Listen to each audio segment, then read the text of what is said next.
ini nih yang saya katakan, banyak sekarang guru-guru mukanya guru tapi apa? Penyampaian itu ilmu dajjal. Ini banyak.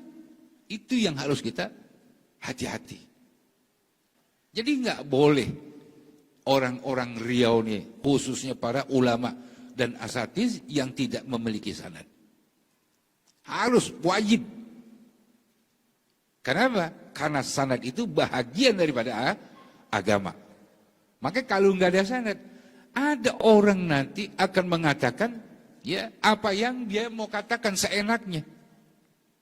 Semua kebaikan yang terjadi di sini akan mengalir kepada Anda. Hanya karena kita masih hidup tidak bisa melihat itu amal. Tapi kalau kita sudah meninggal dunia, akan melihat amal terus mengalir pada kita. Jadi ya orang kaya di akhirat nanti. Dengan menanam saham modal di tempat ini, tempat mulia. Bismillah. Kalau Anda fakir, semoga Allah memberikan kekayaan kepada Anda. Jika Anda sempit rezeki, semoga dilapangkan. Yang sakit diberi kesehatan. Bergabunglah, niat bergabung. Sesempit apapun diri Anda, sesusah apapun diri Anda, niat bergabung. Semoga setelah itu Allah akan mudahkan pada Anda. Langsung pesantren Nurul Azhar yang kedua, sisihkan rezeki Anda ke Bank Rio Kepri Syariah, nomor rekening 82021666661, Bank dan Bank Syariah Indonesia, nomor rekening 147666666, atas nama Yayasan Tabung Wakaf Umat. Anda hendaknya sertakan kode transfer atau langsung konfirmasi kode transfer 01 di akhir nominal transfer. Jangan berhenti sampai di sini. Ajak sahabat, kerabat, siapapun yang bisa Anda ajak. Kapan Anda mengajak, Anda mendapatkan pahala yang sama. Dia berbuat baik, Anda mendapatkan kebaikan. Dia belum berbuat baik, Anda mendapatkan kebaikan. Rugi kalau Anda tidak mengajak orang lain. Ajaklah sebanyak-banyaknya. Nuhibbukum fillah. Kami cintai Anda karena Allah. Assalamualaikum warahmatullahi wabarakatuh. Bismillahirrahmanirrahim. Assalamualaikum warahmatullahi wabarakatuh. Alhamdulillahi rabbil alamin. Wabihi nasta'in ala umuri dunya wad din, wassalatu wassalamu ala sayyidina wa maulana Muhammadin khatamil anbiya wal mursalin wa ala alihi wa ashabihi ajma'in wa man tabi'ahum bi ihsanin ila yaumiddin. Amma ba'du, hadratil ulama wal asatiz wal asatizat,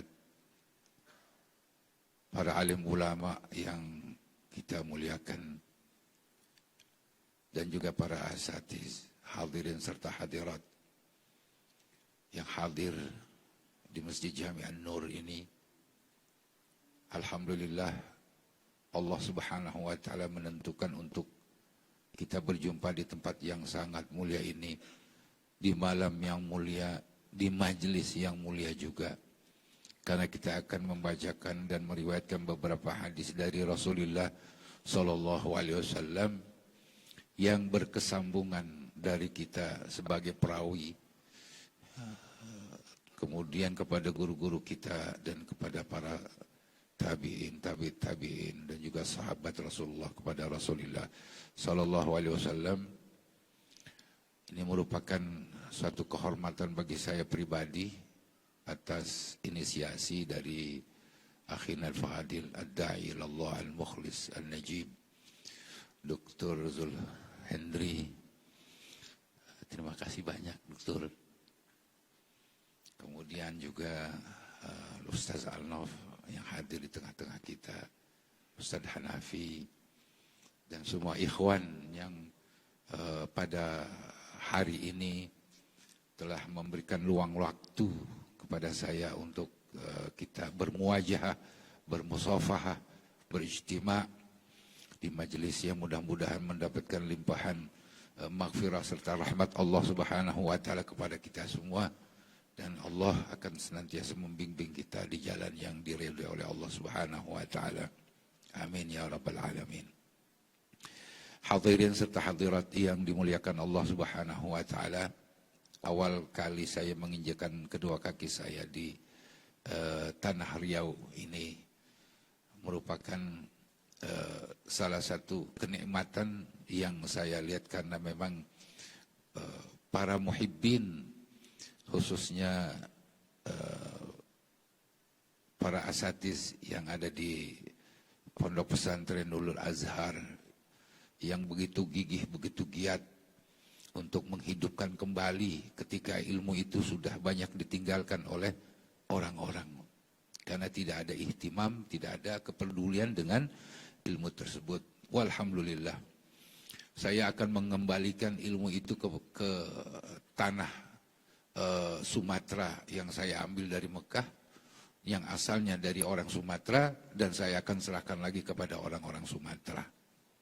Itu yang saya menjadi salah satu keinginan daripada Al-Maghfurlah Musnidid Dunya Syekh Muhammad Yasin Ibn Muhammad Isa Al-Fadani. Sudah diterangkan oleh akhina Al-Ustaz Al-Nof LC. Beliau adalah salah seorang yang asalnya dari tanah Padang, artikan tanah Sumatera. Kemudian ada dua, saya mengambil ilmu dari ulama besar yang asal dari Sumatera, yang satu dari Tungkal, yaitu Syekh Al-Faqih Utsman ibn Said Tungkal Al-Makki. Itu dua orang itu dia muammar, orang yang Allah berikan umur panjang, umurnya lebih 82 tahun. Kalau Sidina Syekh Muhammad Yasin umurnya kurang lebih sekitar 76 tahun kurang lebih. Alhamdulillah ala kulli hal. Sebelum nanti saya ijazahkan juga, kita dengar setelah saya sampaikan hadis al-musalsal bil awaliyah. Kenapa? Ini sangat penting tentunya bagi kita untuk mengenal kembali tentang masalah riwayat-riwayat hadis yang disampaikan para alim ulama ketika itu masih di dalam masa-masa kejayaan ilmu, baik itu di Hijaz, di Mesir, di Syam, di Yaman, dan tempat-tempat lainnya. Sehingga Syekh Muhammad Yasin ini mendapatkan riwayat yang begitu banyak. Dan Al-Faqih alhamdulillah kurang lebih sekitar kurang lebih intens dengan Syekh Muhammad Yasin ini kurang lebih sekitar 8 tahun. Saya kebetulan juga tinggal di rumah beliau, sehingga saya banyak kesempatan untuk berinteraksi dengan Syekh Muhammad Yasin Ibn Muhammad Isa Al-Fadani, yang memang merupakan salah satu, boleh dikatakan pemikul riwayat yang terbanyak di masanya, ya, karena beliau memiliki guru yang begitu banyak. Beliau lebih dari 700 guru yang diambil riwayatnya dan ilmunya oleh beliau. Kita bisa bayangkan orang Sumatera punya guru 700, ya. Sedangkan orang Arab itu jarang yang punya guru 700. Ini orang Padang, orang Sumatera. Kita harus bangga. Kita harus lebih aktif lagi untuk menghidupkan ilmu-ilmu yang memang dari dari Nusantara, dari Padang. Jadi alangkah baiknya sekarang itu seperti keadaan yang pada malam hari ini kita adakan itu akan lebih lebih diintenskan kembali untuk menghidupkan, karena ilmu tanpa sanad, tanpa riwayat itu akan membawa kekurangan keberkahan, ya. Nanti akan saya jelaskan tentang arti daripada riwayat itu. Jadi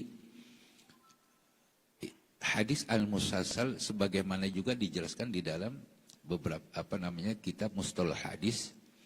Yang sering kita baca itu adalah mustalah hadis yang dikarang oleh Al-Baiquniyah, ya. Itu disebutkan di dalam kitabnya itu. Yang pertama tentang musalsalun kul ma'ala wasfin ata mithlu ma wallahi amba'anil fata, ya. Jadi hadis musalsal itu adalah salah satu hadis yang diriwayatkan oleh beberapa rawi dari kita, ya. Terus guru kita, guru sampai kepada para tabi'in. Itu dengan sanad yang muttasil, berkesambungan itu. Satu ya, dengan yang lainnya sampai kepada sahabat, sampai kepada Rasulullah sallallahu alaihi wasallam. Ya. Kenapa?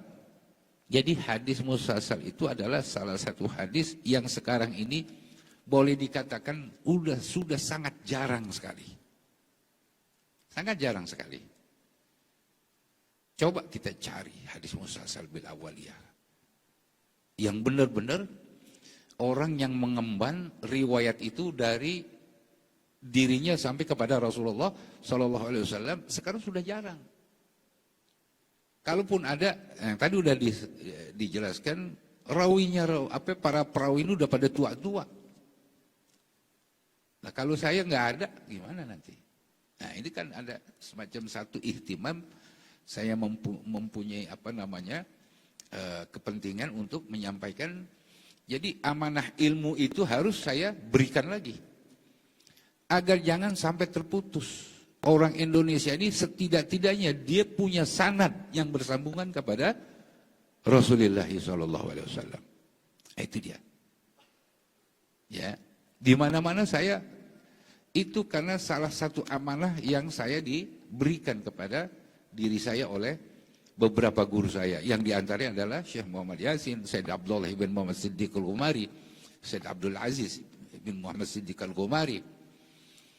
Jadi saya merupakan orang yang memang waktu itu membantu di dalam mentaswid, ya, memindahkan dari manuskrip beliau saya yang tulis ulang sampai dicetak, sehingga alhamdulillah sekarang itu banyak kitab-kitab riwayat yang dikarang, dan terbanyak tentang riwayat itu satu-satunya kitab yang dicetak adalah karangannya Syekh Muhammad Yasin Ibn Muhammad Isa Al-Fadani. Banyak sekali.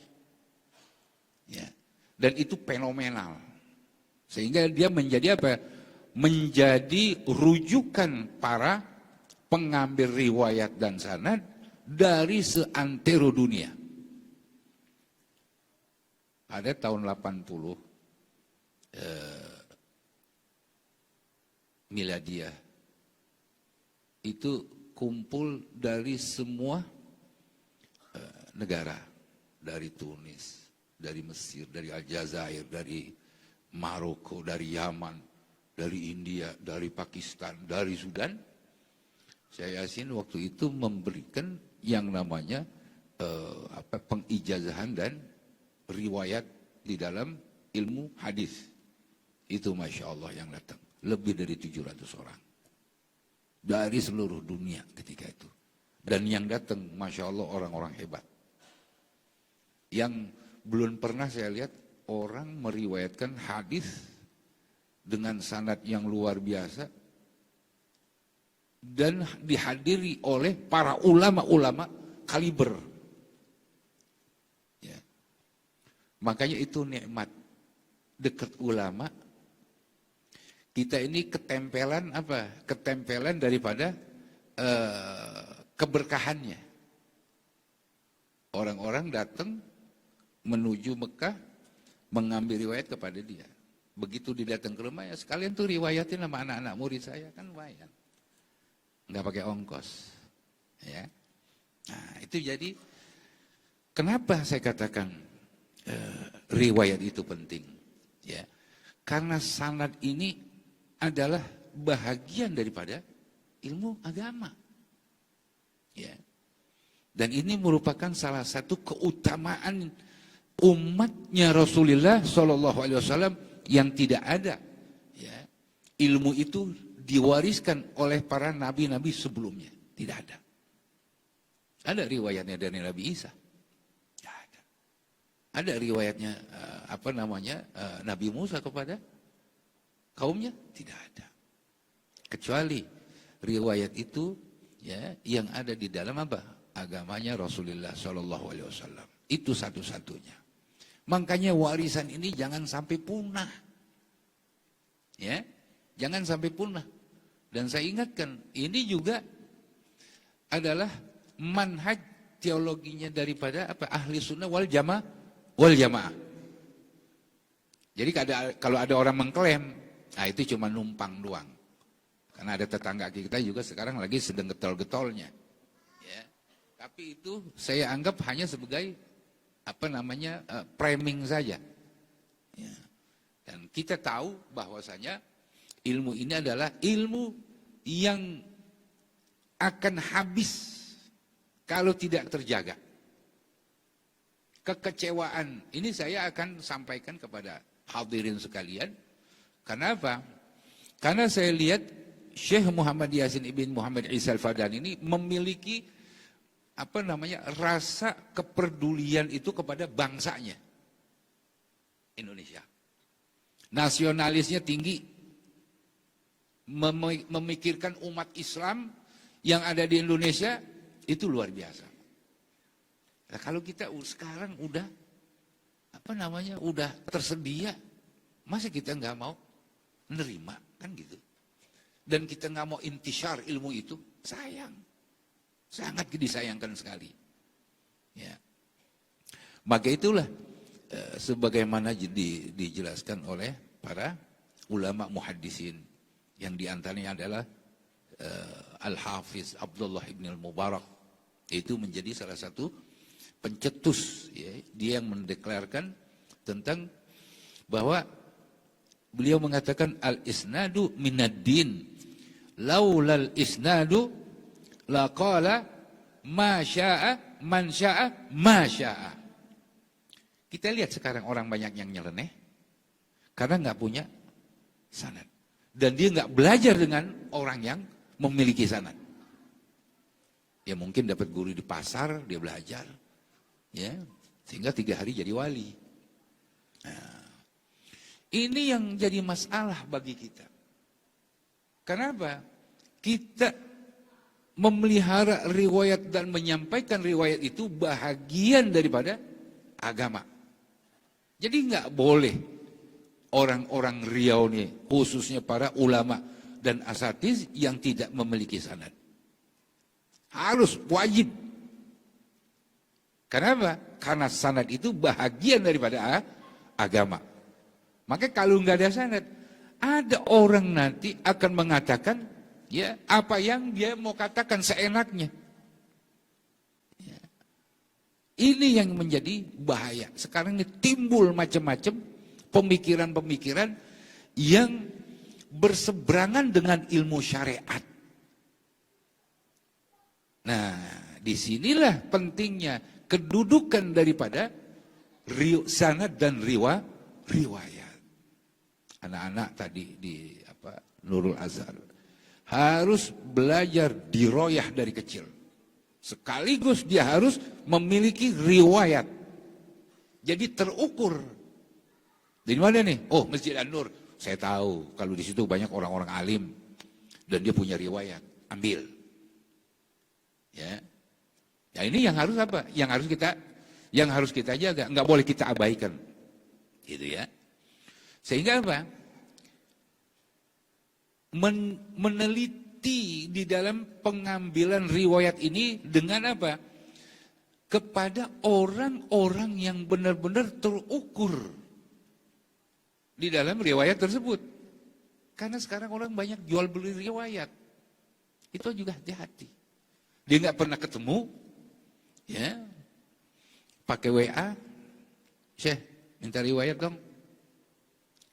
Kiniin pakai WA. Ketemunya kenalnya enggak.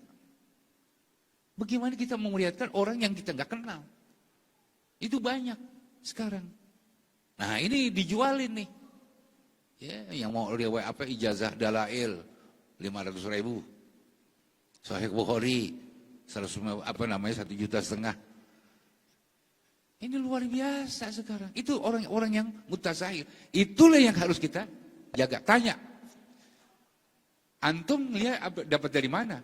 Guru Anda siapa? Gurunya guru Anda itu siapa? Kita bisa lihat. Kalau cuma dia punya ijazah, ngambrak ijazah kita. Kita nggak perlu orang-orang yang seperti itu. Jadi yang jelas di sini asatis ini yang jelas-jelas semua. Yang memang belajar di Mesir, ketemu dengan para ulama, dia belajar mengambil ilmu, ada ijazahnya, itu baru jelas. Ya. Maka itulah kepeduliannya siapa? Di antaranya adalah Ibnu Sirin di dalam mencetuskan tentang betapa pentingnya ilmu ini harus apa? Harus ada yang membawa. Siapa yang menyampaikan ilmu itu? Maka Ibnu Sirin menjelaskan di dalam salah satu pendapat beliau itu, dan dia menjadi rujukan para muhaddisin. Apa dikatakan oleh Ibnu Sirin? Inna hadzal ilma, itu ilmu sanad maksudnya itu. Inna hadzal ilma ay ilmul sanad atau ilmu isnad wa riwayah, ya. Dinun adalah agama. Fanzuru. Maka lihat, periksa, teliti, lakukan verifikasi terhadap siapa? Terhadap amman ta'khuduna dinakum. Dari siapa kamu ambil agama itu?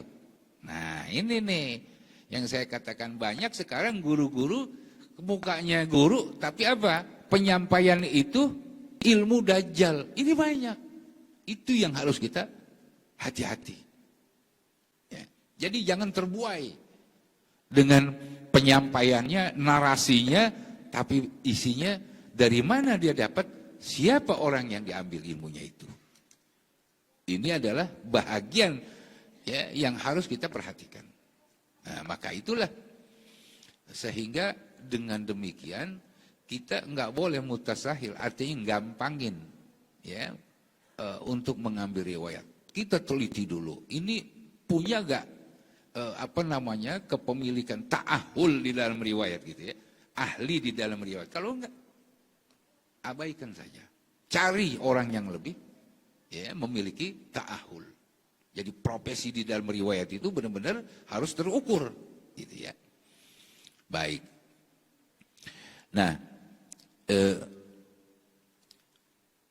di dalam periwayatan ini diantaranya adalah hadis musalsal bil awaliyah. Kenapa saya akan meriwayatkan hadis itu?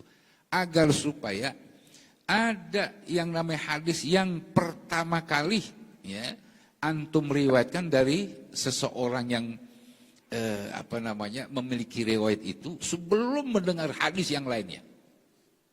Sebelum mendengar hadis yang lain dari guru kita, maka kita dengerin dulu hadis dikatakan musalsal bil awaliyah. Maka itu dikatakan awaliyah itu adalah hadis yang pertama yang diriwayatkan oleh seorang guru kepada murid. Nah, ini kan jarang nih kebiasaan di Indonesia. Ini harus dihidupkan lagi. Jadi kalau ada ustaz atau kiai atau ulama, ada anak muridnya ya, yang baru atau datang seseorang yang mau istifadah, kasih dulu. Anda udah pernah dengar hadis al-musalsal bil awal belum? Kasih. Supaya apa? Supaya riwayat ini terpelihara secara original. Kita biasanya udah hatam satu kitab, baru ingat ada hadis musalsal bil awaliyah.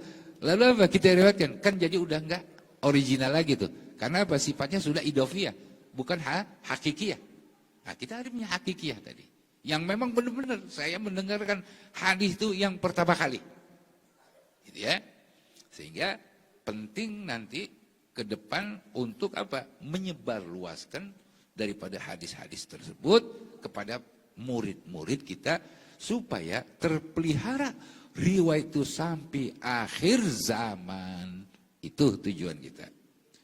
Maka itu saya akan bacakan hadis al-musalsal bil awaliyah. Bismillahirrahmanirrahim.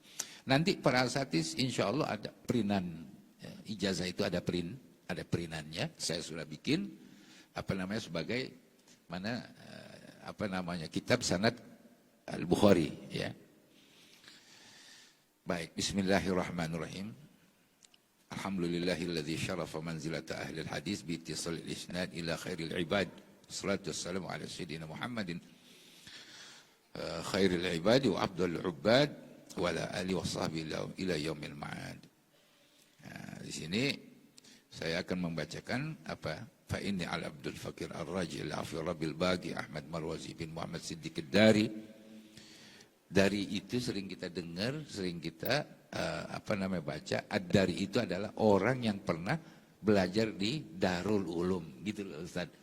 Iya, ya, dari itu adalah orang yang pernah belajar di Darul Ulum. Kebetulan saya dulu di Darul Ulum, sekolahnya di Mekah, yang mudirnya itu adalah Syekh Yasin ketika itu.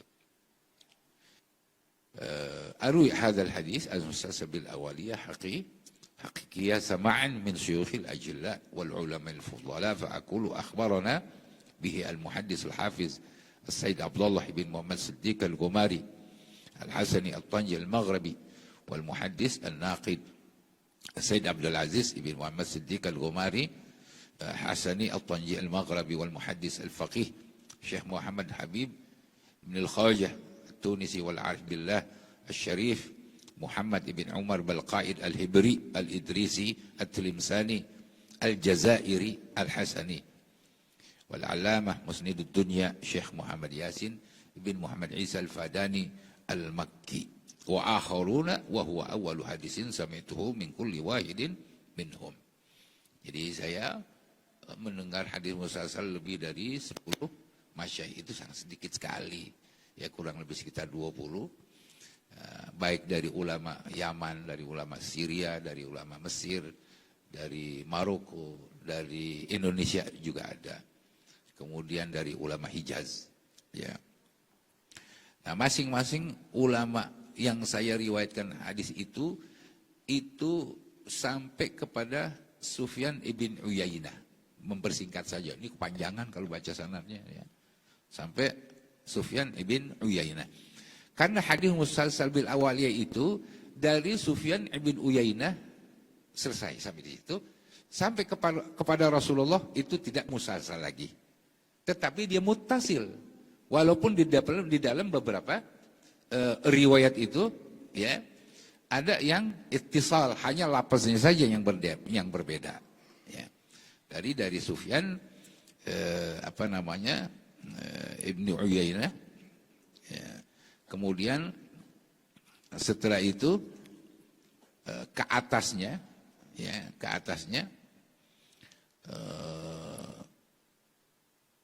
Amr ibn Dinar. Nah, dari Amr ibn Dinar ini putus. Ya. Jadi bukan secara tasalsul gitu ya. Namun secara riwayat ini muttasil.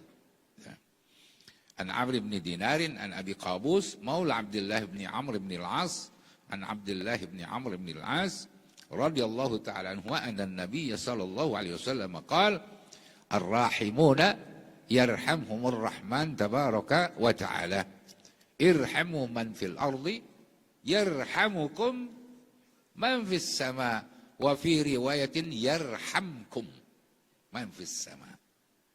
Kenapa kok hadis ini dikatakan hadis musalsal bil awaliyah?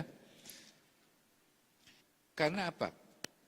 Visi dan misinya dakwahnya Rasulullah SAW itu adalah rahmatan. Ini hadis adalah bahagian daripada dakwahnya para masyayikh, para guru-guru kepada muridnya. Yaitu apa? Dengan rahmat. Maka itu para ulama muhaddisin menjelaskan karena pentingnya kita untuk mendengar pertama hadis itu adalah hadisnya rahmah. Itu terkenal dengan hadis rahmah. Karena apa? Awal yang harus kita tanamkan kepada siapa nih? Kepada murid-murid kita adalah rasa rahmat. Begitu juga murid kepada gurunya. Rahmah juga. Jadi bukan hanya seorang. Jadi harus ada apa? Saling memberikan yang namanya rahmat tersebut. Dari murid ke guru, dari guru ke murid. Rahmah. Maka dijelaskan irhamu man fil ardi. Man fil ardi. Apa? Islam itu membawa apa? Rahmatan lil alamin. Sebagaimana misi dakwahnya Rasulullah sallallahu alaihi wasallam. Wa ma arsalnaka illa rahmatan lil alamin. Ilmu pun begitu. Untuk membawa rahmat. Jadi ilmu ini bukan untuk jor-joran, adu, kepintaran, enggak. Membawa rahmat. Artinya mengajak orang dengan ilmu itu kepada jalan yang diredhoi oleh Allah Subhanahu wa taala dan bisa menyatukan di antara umat Islam. Ini dipecahin umat Islam sekarang. Hamas diributin. Ya. Itu orang yang memecah belah itu orang yang belum pernah mendengar hadis awaliyah atau hadis rahmah. Nah, jadi orang mau belajar itu dulu. Harus tanamkan rasa kasih sayang kita kepada semua. Kepada guru, pada murid. Harus itu menjadi suatu kewajiban. Sehingga kita ada apa? Ada kepedulian. Di dalam menyikapi ilmu itu adalah suatu amanah yang harus kita emban untuk apa tadi? Membawa rahmat. Membawa rahmat kepada semua manusia. Tanpa terkecuali. Bukan hanya kepada umat Islam saja. Orang yang ada ilmunya. Nggak bakalan dia berbuat seronok. Dia akan menjaga secara dia bisa men-skip dirinya itu untuk tidak menyakiti orang. Itu dakwah seperti itu. Jadi dakwah itu merangkul, bukannya memukul. Dakwah itu mengajak, bukannya dakwah itu menginjak. Itu hadis lama, itu ulama membuat syarah tentang hadis awaliyah panjang lebar. Nanti insya Allah dengan Dr. Zulhendri bisa kita minta penjelasan dengan Ustaz Arnaf LC pun bisa. Itu subhanallah. Kalau kita mau mengamalkan hadis ini, kayaknya udah cukup. Umat Islam nggak perlu ribut lagi, antara umat nggak perlu ribut lagi. Yang penting apa? Mengerti tentang hadis awaliyah tersebut. Ya. Nah itu hikmahnya.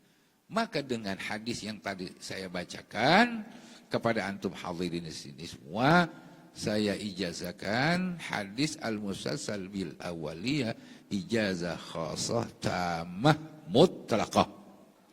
Qabilna. Ya, gitu. Nah, kemudian ada hadis setelah kita saling mengasihi, ya, ar-rahim, rahmah. Kita harus saling mencintai. Mencintai itu ada hadisnya bil mahabbah. Hadis bil mahabbah. Al-musalsal bil mahabbah. Akhbarana al-muhaddis musnidul asr al-lama Syekh Abdul Faid Muhammad Yasin ibn Muhammad Isa al-Fadani al-Makki. Qala akhbarana Syekh Muhammad Abdul Baqi al-Laknawi al-Madani. Wa Umar Hamdan al-Mahrasi wa Khalifah ibn Hamad al-Nabhani. Wa Falih ibn Ali al-Zahiri al-Madani.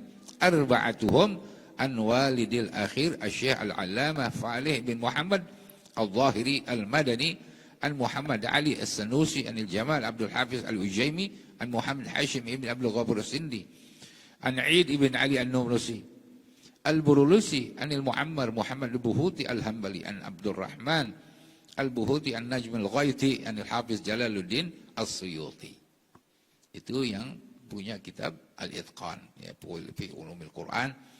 An Abi Thayyib Ahmad bin Muhammad Al-Hijaz Al-Adib an Qadi Al-Qudat, ya, Majduddin Ismail ibn Ibrahim Al-Hanafi an Abi Sa'id Al-Ala'i an Ahmad bin Muhammad Al-Urmuwi an Abdurrahman ibn Makki an Abi Tahir Al-Silafi an Muhammad ibn Abdul Karim an Abi Ali Isa ibn Shadhan Al-Qassar Al-Basri an Ahmad Al-Najjad an Ibni Abi Dunya an Al-Hasan Al-Jarawi an Amr At-Tanisi an Al-Hakam ibn Abdah an Haywah ibn Shuraih an Abdah bin Muslim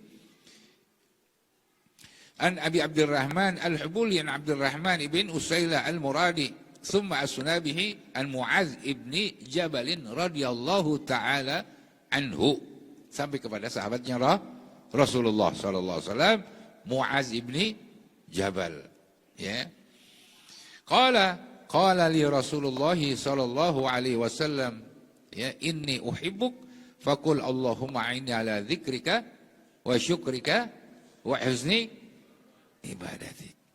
Itu sering kita ucapkan, cuman kita nggak tahu asal usul dari mana itu sebenarnya doa itu. Ternyata doanya itu adalah doanya cintanya Rasulullah yang diberikan kepada Sayyidina Mu'az.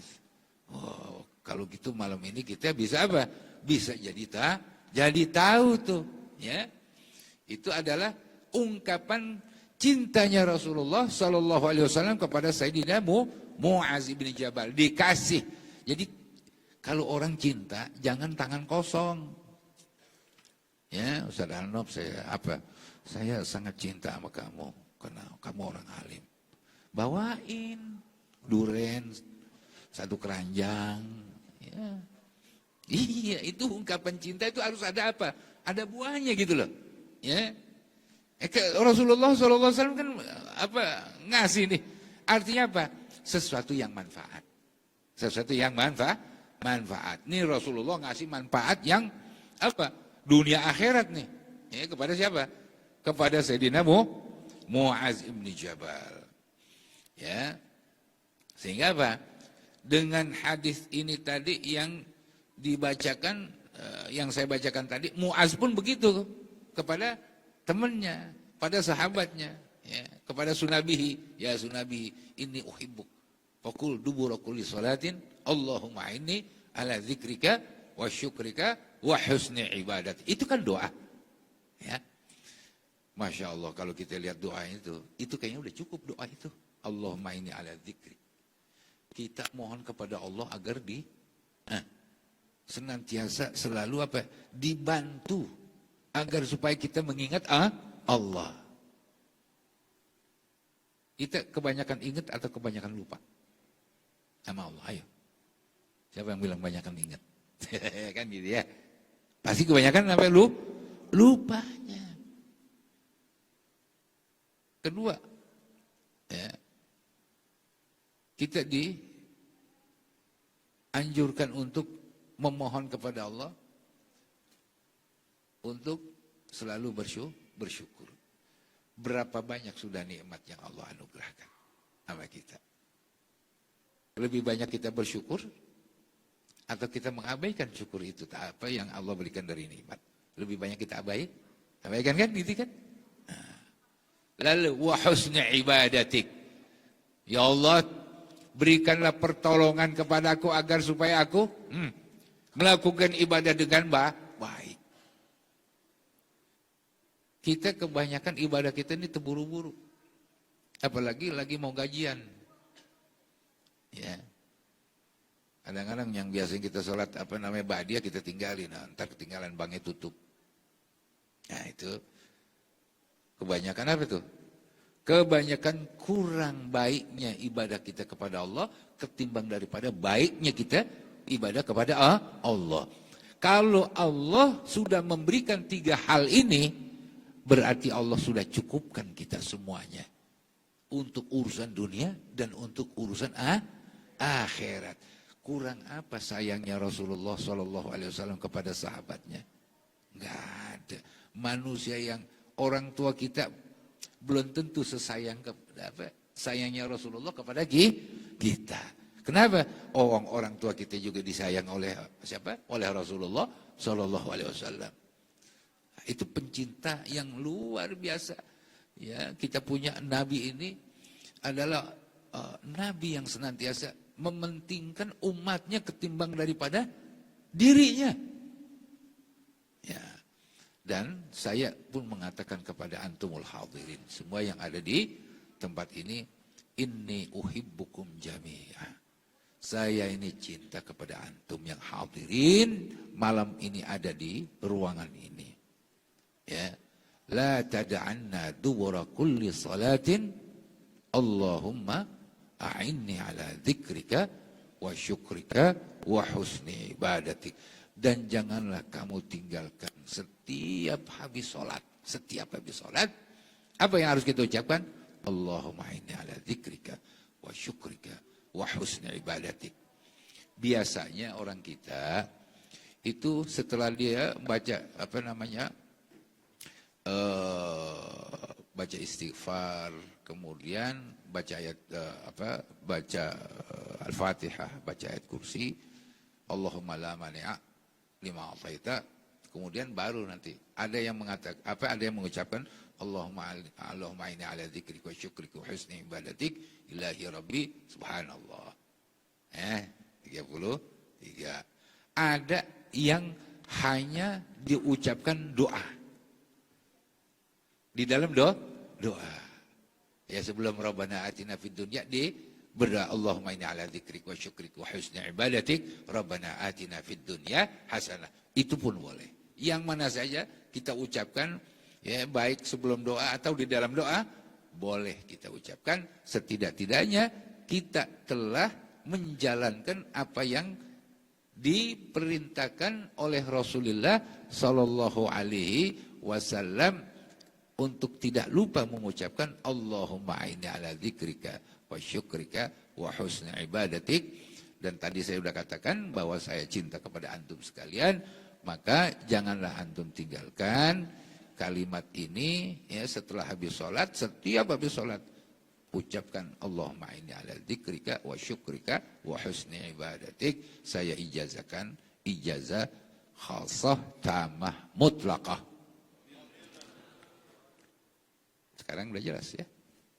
Yang kemarin-kemarin kita nggak tahu nih dari mana asal usulnya nih doa Allahumma inni ala dzikrika. Oh, ternyata ada riwayat yang bersambung dan hadis itu hadis sahih. Ya. Hadis itu hadis sahih. Ya, diriwayatkan oleh Imam Baihaqi, oleh Imam Nasai, ya, oleh Imam Ahmad, wa Ishaq wa Abdul wa Abid bin Humaid, ya, di dalam kitab Masanidnya, dan juga Abu Daud. Nah, kemudian hadis yang ketiga itu namanya hadis as-suhbah. Suhbah itu artinya berteman. Berteman. Kalau sudah kita saling menyayangi, mencintai, jangan ditinggalin. Kita harus apa? Berteman. Berteman sama siapa? Sama para orang-orang yang baik, khususnya para ulama, para asatiz, orang-orang saleh. Itu namanya hadis al-musalsal bi suhbah. Ini juga jarang orang yang dapat hadis ini, ya, yang meriwayatkan hadis al-musalsal bi suhbah. Maka saya mengatakan qultu sahibtul allamah Abul Faid Muhammad Yasin ibn Muhammad Isa al-Fadani al-Makki muddatan tawilah. Artinya saya berteman, ya, menemani Syekh Muhammad Yasin itu dalam jangka waktu yang cukup panjang, muddatan tawilah. Artinya 8 tahun lebih. Saya bertemu tahun 76 sampai tahun 88. Berarti 13 tahun. Intens saya di rumahnya itu nggak kurang dari 8 tahun. Ya, jadi cukup panjang, ya, perjalanan pertemanan saya, ya, kepada Al-Allamah Syekh Muhammad Yasin ibn Muhammad Isa al-Fadani al-Makki. Nah, kemudian beliau ini meriwayatkan dari gurunya, qala sahibatu asy-Syaikh Abdullah ibn Muhammad Ghazi muddatan tawilah. Jadi kita ini kalau sama para masyayikh itu jangan cuma seminggu, sebulan, setahun, sampai dia habis hayatnya kalau perlu, gitu. Ini cuma sebulan doang. Habis itu, saya baca kitab sebulan. Apa yang kita gali ilmunya? Nah, itu suhbah sama ulama itu perlu waktu. Ya, jangan apa? Jangan terburu-buru. Seminggu sekali datangnya. Ya. Datangnya nggak bawa durian lagi. Jadi ini yang saya riwayatkan ini adalah salah satu, ya, di antara hadis itu untuk memberikan motivasi siapa yang harus kita berkawan dengannya. Nah, tadi kan udah dijelaskan tuh, fanzuru, maka lihatlah, ya, Aman ta'khudhu dinakum. Siapa yang kamu ambil ilmunya? Masa kita bertawan sama tukang copet? Kan nggak mungkin. Kita harus berkawan dengan orang yang baik, khususnya dengan para ulama. Nah, ini yang harus kita titik beratkan di dalam suhbah. Kalau orang mau tasawuf, ya suhbahnya kepada mursyid. Mursyid yang mana nih? Nah, kan ada lagi caranya. Jadi nggak sembarangan mursyid, ya. Jadi nggak boleh ngambil ilmu yang hanya sembarangan gitu loh. Ini jadi repot nanti. Jadi kita perlu untuk berteman kepada yang namanya orang alim dan setidak-tidaknya orang-orang saleh. Kenapa? Enaknya sama orang alim, saudara-saudara, para asatiz, setiap habis majlis pasti kita didoain. Itu doang. Kalau teman yang biasa, yang cuma di warung doang, habis teman ngopi, ya sama-sama ngopi, udah, oke deh, terima kasih ya bung, udah, nggak didoain kita. Tapi kalau sama ulama didoain, Allahumma ighfir lana, ya kan, wali ahbabina, wali masyikhina, wali man awsana, wali man ahsana ilana, itu semuanya udah, ya, semuanya didoain, masuk di dalam doa. Itu suhbah sama ulama, ya, dan juga orang-orang yang saleh. Nah kemudian sampai kepada siapa? Sampai kepada sahabatnya Rasulullah Sallallahu Alaihi Wasallam yang bernama Sayyidina Abdullah ibn Abbas radhiyallahu taala anhuma. Beliau berkata, ya, qala sahibtu Rasulullah Sallallahu Alaihi Wasallam wa kana yaqulu. Padahal dia saudara ini Ibnu Abbas sama Rasulullah, tapi dikatakan sahib tuh, ya. Artinya menemani, bukannya artinya berteman nih, menemani dalam keadaan suka dan di dalam keadaan duka. Itu baru kelihatan nanti itu teman. Ini teman di mana nih yang namanya teman nih? Ya, jangan habis gajian doang nih banyak teman. Ya, pas tanggal pertengahan satu nggak ada yang datang, gitu kan? Ini repot nih kalau teman begini nih. Jadi Sayyidina Abdullah bin Abbas mengatakan, saya menemani Rasulullah Sallallahu Alaihi Wasallam, wa kana yaqulu ashabi kan nujum. Rasulullah berkata di dalam hadis suhbah ini, ashabi kan nujum, kan? Sahabat-sahabat saya ini apa namanya, bak bintang, ya, kan nujum, bintang-bintang yang bertebaran di langit. Bi ayyihim iktadaitum ihtadaitum. Yang mana saja kamu ikuti, kamu contoh, maka niscaya kamu akan mendapatkan petunjuk dari Allah Subhanahu wa taala. Kamu nggak bakal kesasar. Kamu tidak akan tersesat. Di sini ini supaya kita mengerti orang-orang di antara berapa firqah golongan yang tidak suka kepada sahabatnya Rasulullah Sallallahu Alaihi Wasallam. Saya nggak tahu siapa bukan tuh, Ustaz Fadil. Dia cinta sama Rasulullah, tapi dia benci sama sahabatnya.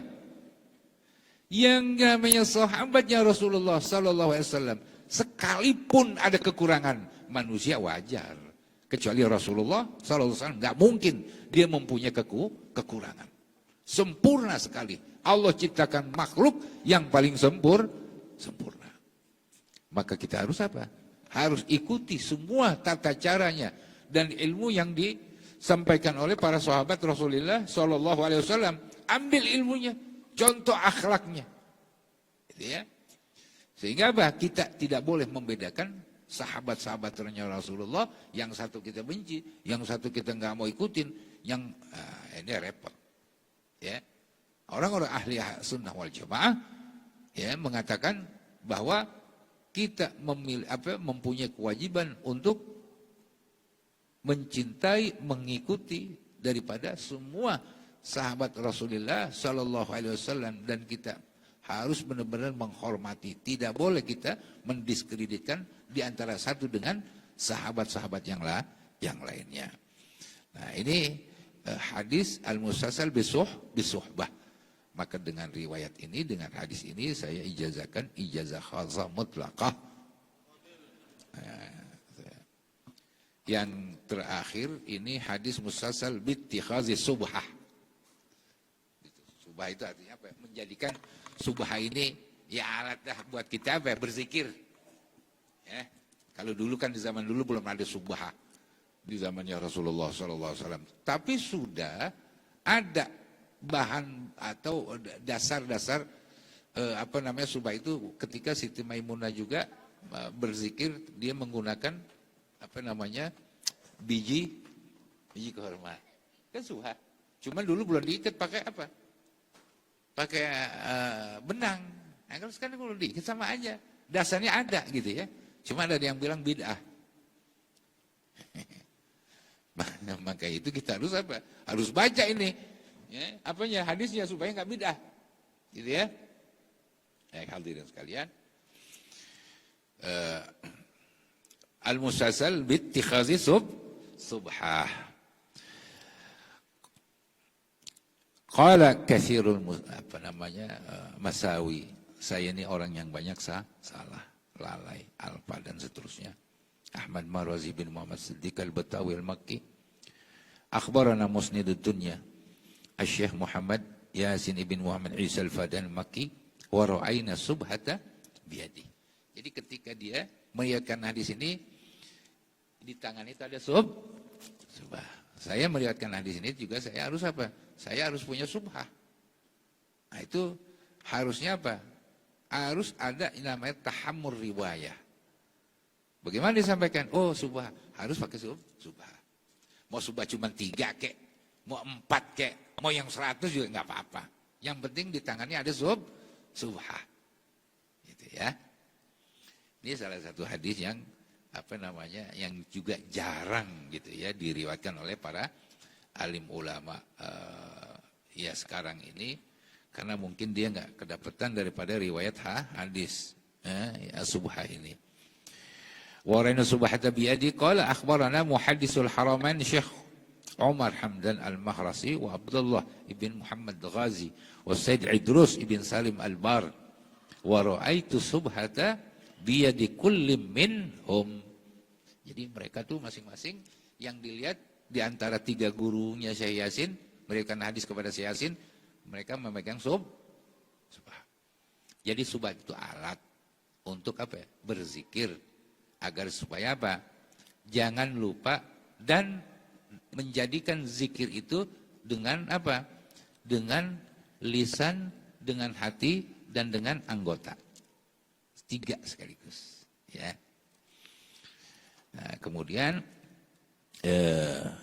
ini hadis ini itu sangat panjang dan di sini ada beberapa rawi hadis itu diantaranya siapa?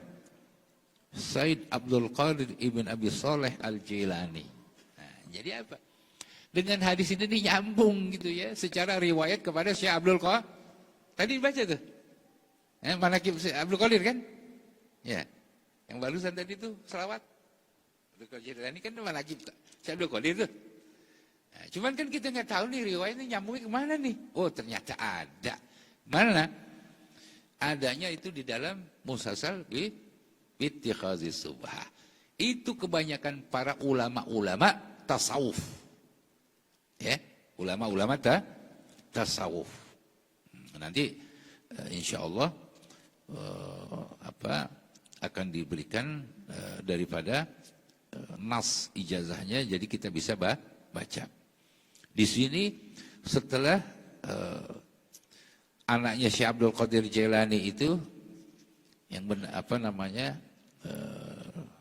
ayahnya ya Abi Saleh Jailani, waraitu subha biyadi qala haddatsana Abu Sa'id al-Mubarak ibni Ali ya al-Baghdadi, waraitu subha biyadi qala haddatsana Abu Hasan Ali ibn Abdil al-Hakkari, ini seorang tasawuf besar. Waraitu subha biyadi qala haddatsana Abu Farj Muhammad Yusuf ibn Abdillah at-Turtusi ya, juga seorang ulama tasawuf besar. Waraitu subha biyadi qala haddatsana Abu Fadl Abdul Wahid ibn Ahmad at-Taimi ya, waraitu subha biyadi qala haddatsana Abu Bakar Muhammad ibn Dulaf ibn Khalab Asy-Shibli, itu Imam Shibli ya, Imam Shibli. Wa ra'aitu subhata biyadi. Qala haddatsana Abul Qasim Al-Junaid. Ini Imam Junaid. Ya, Imam Rijal. Ibn Muhammad Al-Qawariri. Wa ra'aitu subhata biyadi.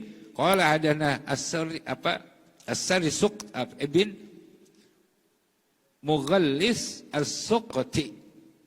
As-Suqti. Ya.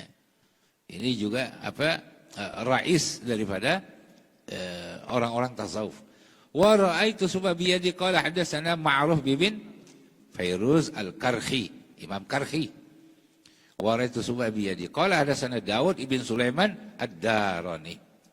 Wa ra'aitu subabiyadi faqala hadatsana Habib Muhammad Al-Ajami Al-Khurasani. Wa ra'aitu subabiyadi qala hadatsana Al-Hasan ibn Abi Al-Hasan Al-Basri. Ya, ini Hasan Basri muridnya daripada Sayyidina Ali karramallahu wajhah. Wa ra'aitu subha biyadi qultu ya ustaz. Ya. Ma'izami sya'nik wa husni ibadatik wa anta ilal an ma'a subha. Wahai ustaz, saya lihat Anda itu orang yang sudah Masya Allah luar biasa ya. Anda memiliki keadaan yang begitu agung ya, ibadah arti dia punya posisi yang tinggi di kalangan para ulama, orang tahu dia ada Imamul A'immah ketika itu siapa? Hasan Al-Basri ya. Kemudian ibadahnya boleh dikatakan dia yang paling terdepan.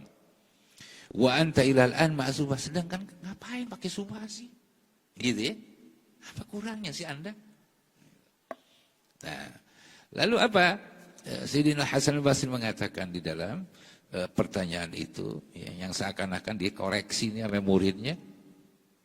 Faqala hadza syai'un ya kama qad ista'malna fi al-bidayat ma kunna natrukuhu bin nihayat. Ini adalah sesuatu yang kami biasakan pil bidayah. Awalnya kami sudah biasakan. Jadi kita tuh disuruh biasain megang subhan daripada megang HP. Terusnya gitu. Ya, untuk kita berzikir. Apa manfaatnya? Nah, ini yang menjadi tujuan sebenarnya. Apa manfaatnya?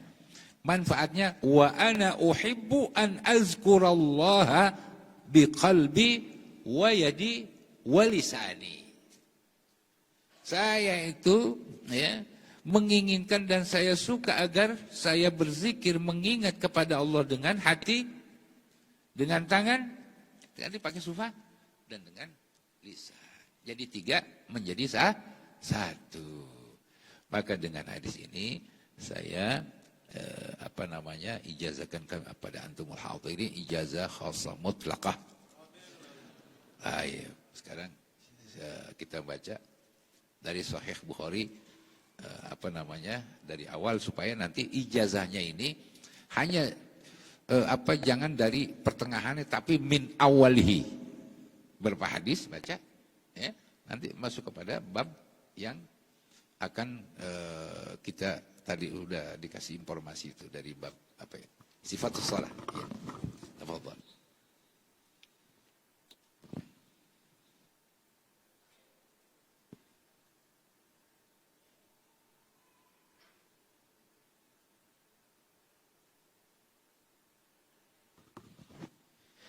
بسم الله الرحمن الرحيم الحمد لله رب العالمين والصلاة والسلام على سيد المرسلين سيدنا محمد وآله وصحبه أجمعين وبسندكم حفظكم الله وأسعدكم الله إلى الإمام الحافظ أبو عبد الله محمد بن إسماعيل بن إبراهيم بن المغيرة البخاري رحمه الله تعالى آمين.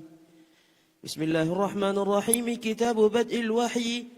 باب كيف كان بدء الوحي إلى رسول الله صلى الله عليه وآله وسلم. وقول الله جل ذكره إنا أوحينا إليك كما أوحينا إلى نوح والنبيين من بعده. وبه قال حدثنا الحميدي وعبد الله بن الزبير قال حدثنا سفيان قال حدثنا يحيى بن سعيد الأنصاري قال أخبرني محمد بن إبراهيم التيمي أنه سمع علقمة بن وقاص الليثي يقول سمعت عمر بن الخطاب رضي الله عنه على المنبر قال سمعت رسول الله صلى الله عليه وآله وسلم يقول إنما الأعمال بالنيات وإنما لكل امرئ ما نوى فمن كانت هجرته إلى دنيا يصيبها أو إلى امرأة ينكحها فهجرته إلى ما هاجر إليه. نعم. تفضل. أحسن الله إليكم سيدي. باب وبه إليه قال حدثنا عبد الله بن يوسف قال أخبرنا مالك عن هشام بن عروة عن أبيه أن عائشة أم المؤمنين رضي الله عنها أن الحارث بن هشام رضي الله عنه سأل رسول الله صلى الله عليه وآله وسلم فقال يا رسول الله كيف يأتيك الوحي؟ فقال رسول الله صلى الله عليه وآله وسلم أحيانا يأتيني مثل صلصلة الجرس وهو أشده علي فيصام عني وقد وعيت عنه ما قال، وأحيانا يتمثل لي الملك رجلا فيكلمني فأعي ما يقول. قالت عائشة رضي الله عنها ولقد رأيته ينزل عليه الوحي في اليوم الشديد البرد فيصام عنه وإن جبينه لا يتفصد عرقا. باب وبه إليه قال حدثنا يحيى بن بكير قال حدثنا الليث عن عكيل بن شهاب عن عروة بن الزبير أن عائشة أم المؤمنين أنها قالت أول ما بدأ به رسول الله صلى الله عليه وآله وسلم من الوحي الرؤيا الصالحة في النوم، فكان لا يرى رؤيا إلا جاءت مثل فلق الصبح، ثم حبب إليه الخلاء وكان يخلو بغار حراء فيتحنث فيه وهو التعبد الليالي ذوات العدد قبل أن ينزع إلى أهله. فتحنث بمعنى يتعبد. أحسن الله إليكم سيدي. فيتحنث فيه وهو التعبد الليالي ذوات العدد قبل أن ينزع إلى أهله، ويتزود لذلك ثم يرجع إلى خديجة فيتزود لمثلها حتى جاءه الحق وهو في غار حراء فجاءه الملك فقال اقرأ، قال ما أنا بقارئ، قال فأخذني فغطني حتى بلغ مني الجهد، ثم أرسلني فقال اقرأ، قلت ما أنا بقارئ فأخذني فغطني الثانية حتى بلغ مني الجهد، ثم أرسلني فقال اقرأ، فقلت ما أنا بقارئ فأخذني فغطني الثالثة، ثم أرسلني فقال اقرأ باسم ربك الذي خلق، خلق الإنسان من علق، اقرأ وربك الأكرم، اقرأ وربك الأكرم. فرجع بها رسول الله صلى الله عليه وآله وسلم يرجف فؤاده، فدخل على خديجة بنت خويلد رضي الله عنها فقال زملوني زملوني، فزملوه حتى ذهب عنه الروع،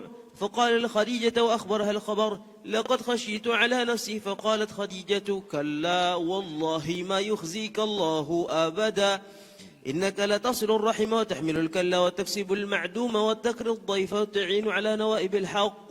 فانطلقت به خديجة حتى أتت به ورقة بن نوفل بن أسد بن عبد العزى ابن عم خديجة، وكان امرأ تنصر في الجاهلية، وكان يكتب الكتاب العبرانية فيكتب من الإنجيل بالعبرانية ما شاء الله أن يكتب، وكان شيخا كبيرا قد عمي. فقالت له خديجة يا ابن عمي اسمع من ابن أخيك، فقال له ورقة يا ابن أخي ماذا ترى؟ فأخبره رسول الله صلى الله عليه وآله وسلم خبر ما رأى، فقال له ورقة هذا الناموس الذي نزل الله على موسى، يا ليتني فيها جزعا، ليتني أكون حيا إذ يخرجك قومك. فقال رسول الله صلى الله عليه وآله وسلم أو مخرجيهم؟ قال نعم، لم يأتي رجل قط بمثل ما جئت به إلا عوديا، وإن يدركني يومك أنصرك نصرا مؤزرا. ثم لم ينشب ورقة أن توفي وفتر الوحي. وبه إليه قال ابن شهاب وأخبرني أبو سلمة بن عبد الرحمن أن جابر بن عبد الله الأنصاري قال وهو يحدث عن فترة الوحي، فقال في حديثه بين أنا أمشي سمعت صوتا من السماء فرفعت بصري فإذا الملك الذي جاءني بحراء جالس على كرسي بين السماء والأرض، فرعبت منه فرجعت فقلت زملوني، فأنزل الله تعالى يا أيها المدثر قم فأنذر إلى قوله والرجز فاهجر فحمي الوحي تابعه عبد الله بن يوسف وأبو صالح وتابعه هلال بن رداد عن الزهري وقال يونس ومعمر بوادره. Jadi Rasulullah SAW beberapa kali diperlihatkan daripada bentuknya Sayyidina Jibril. Sesekali Rasulullah SAW dengan bentuk yang berbeda, ya. Ada suara kayak jaras, kayak bel, lonceng yang sangat keras. Tapi sesekali Allah Subhanahu Wa Taala juga perlihatkan bentuk hakikat Sayyidina Jibril. Manusia biasa tidak mungkin dia akan melihat Sayyidina Jibril sebagaimana yang Allah Subhanahu Wa Taala ciptakan, tidak mungkin. Ya. Jangankan Sayyidina Jibril, ini sering nih orang sekarang banyak ngimpi-ngimpian nih pakai ini. Ya. Orang dikasih lihat jin yang sebenarnya ada dua kemungkinan. Ya ima dia mati, atau akalnya hilang, gila, atau buta. Itu kalau sebenarnya. Tapi ini keseringan sih nggak akan sanggup melihat bentuk yang Allah ciptakan jin itu seperti apa hakikatnya. Bagaimana coba kalau Sayyidina Jibril? Dia duduk di atas kursi, itu antara langit dan bumi. Sayapnya itu ada di sebelah barat dan ada di sebelah timur. Kalau dihempaskan dunia itu habis semua. Ya, itu kejadian yang pernah diperlihatkan oleh Allah kepada Rasulullah SAW. Karena Rasulullah sudah dicuci. Ya, artinya beberapa kali. Ada yang mengatakan 3 kali, ada yang mengatakan 2 kali. Nah, yang kita sering dengar itu ketika dia mau mau diisra kan, padahal dia dari kecil sudah udah dicuci, udah bersihin hatinya. Makanya dia siap sebelum jadi nabi udah dikasih lihat. Sebelum ada belum diwahyukan sudah Allah Subhanahu Wa Taala memperlihatkan sampai benar-benar Sayyidina Jibril itu menjadi apa? Menjadi temannya Rasulullah SAW khususnya di bulan Ramadan. Taraja Al-Quran, ya. Gitu. Jadi kalau ada yang ngaku, saya lihat Sayyidina Jibril, enggak, anak kucing yang dilihat, bukan Sayyidina Jibril. Ya, hati-hati, ini bisa salah. Kita sering sekali ya melihat, kemudian ada yang mengatakan bahwa saya pernah melihat Rasulullah SAW. Bagaimana sifatnya Rasulullah SAW? Rambutnya dicet. Itu bukan Rasulullah itu. Ya. Jadi kita ini tolok ukurnya nih supaya kita jangan sampai salah. Karena kalau kita mengatakan itu, kita bisa menjadi orang yang mungkir terhadap sifatnya Rasulullah. Baca syama'ilnya. Syama'ilnya Rasulullah SAW. Kalau sifatnya, wujudnya berbeda dengan itu, dia bohong. Dia bohong. Gitu. Ya, nah ini jangan sampai orang-orang mengklaim bahwa apa yang dilihat itu adalah wujud daripada Rasul. Kan lagi ramai nih sekarang. Berapa puluh kali katanya ngelihat nih orang Kudus. Lihat ya coba. Ya. Berapa kali? Puluhan kali, 20 kali apa ngelihat Rasulullah SAW. Orang melihat Nabi, melihat Rasul bukan untuk diceritain. Disimpan di dalam dirinya dan dia harus benar-benar bersiap-siap. Ya, untuk apa? Menyikapi apa yang dilihat itu untuk apa? Untuk lebih meningkatkan takwanya kepada Allah. Ini dijualan. Habis lihat Nabi, lihat Rasulullah SAW dalam mimpi dijualan nih di YouTube-nya supaya ngikut banyak followernya kan gitu. Ini bohong, ini dajjal. Ini harus kita apa? Harus kita cut itu. Jangan dipercaya. Itu akan merusak akidah kita. Ya, fadhal. أحسن الله إليكم سيدي باب وبه إليه قال حدثنا موسى بن إسماعيل قال حدثنا أبو عوانة قال حدثنا موسى بن أبي عائشة قال حدثنا سعيد بن جبير عن ابن عباس في قوله تعالى لا تحرك به لسانك لتعجل به. قال كان رسول الله صلى الله عليه وآله وسلم يعالج من التنزيل شدة، وكان مما يحرك شفتيه. فقال ابن عباس فأنا أحركهما لكم كما كان رسول الله صلى الله عليه وآله وسلم يحركهما. وقال سعيد أنا أحركهما كما رأيت ابن عباس يحركهما، فحرك شفتيه فأنزل الله تعالى لا تحرك به لسانك لتعجل به إن علينا جمعه وقرآنه. قال جمعه له في صدرك وتقرأه، فإذا قرأناه فاتبع قرآنه.